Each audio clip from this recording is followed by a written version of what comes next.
Doctor Raghunath Mashelkar भी इस वक्त हमारे साथ हैं, रतन टाटा के करीबी में से एक हैं।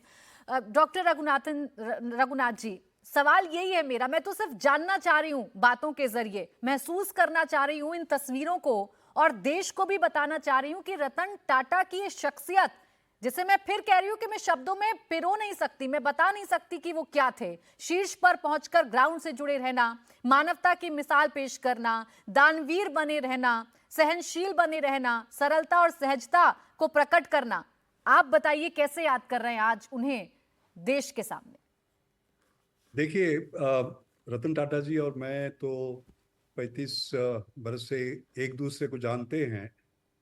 मैं टाटा मोटर्स के बोर्ड पे था 10 बरस।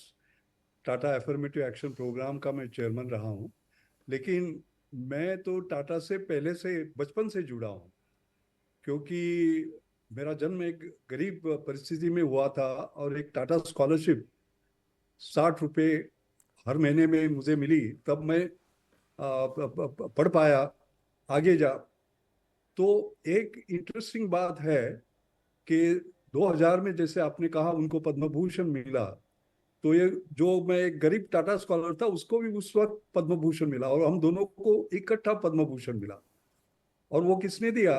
के आर नारायणन प्रेसिडेंट थे, उन्होंने दिया। वो भी खुद टाटा स्कॉलर थे। तो ये क्या बताता है कि जैसे कि कहा सुरेश जी ने कि ये हम तो अभी कॉर्पोरेट सोशल रिस्पॉन्सिबिलिटी की बात करते हैं, लेकिन टाटा में तो कॉर्पोरेट सोशल रिस्पॉन्सिबिलिटी कब के आई थी।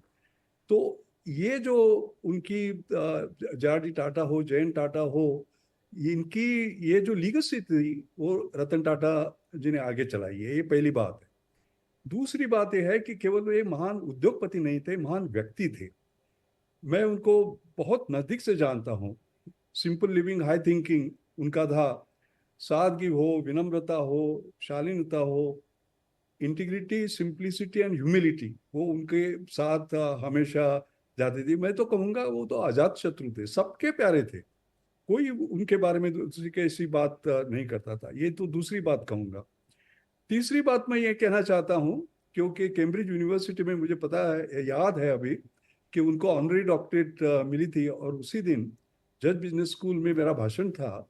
तो रात को वो एक उनके ऑनर में एक पार्टी हुई थी और लॉर्ड मार्टिन रीज वगैरह आए थे। और मुझे अभी तक याद है कि मेरे पास वो कैवेंडिश लेबोरेटरी के डायरेक्टर बैठे थे। तो मैंने अभिमान से उनको कहा, मैंने रतन टाटा जी के उंगली की और कहा कि आप किस व्यक्ति को देख रहे हैं? ये व्यक्ति आज ब्रिटेन में ज्यादा से ज्यादा जॉब दे रहे हैं। क्यों जॉब दे रहे हैं? जैसे कि कहा गया, टाटा टेक्ली, जागौर हो, कोरस हो, टीसीएस हो। तो आप समझ सकते हैं कि एक अभिमान की बात है कि जिस ब्रिटेन ने हमारे ऊपर राज्य किया, उनको आज एक भारतीय उनको ज्यादा से ज्यादा मैन्युफैक्चरिंग में जॉब दे सकता है। ये जो ग्लोबल इम्प्रिंट उन्होंने की है वो उनके विजन के कारण थी कि इंडिया, अब जैसे कि अपने आदरणीय प्रधानमंत्री कहते हैं, आत्मनिर्भर भारत। आत्मनिर्भर भारत के लिए आत्मविश्वास चाहिए कि yes I can, yes I will do.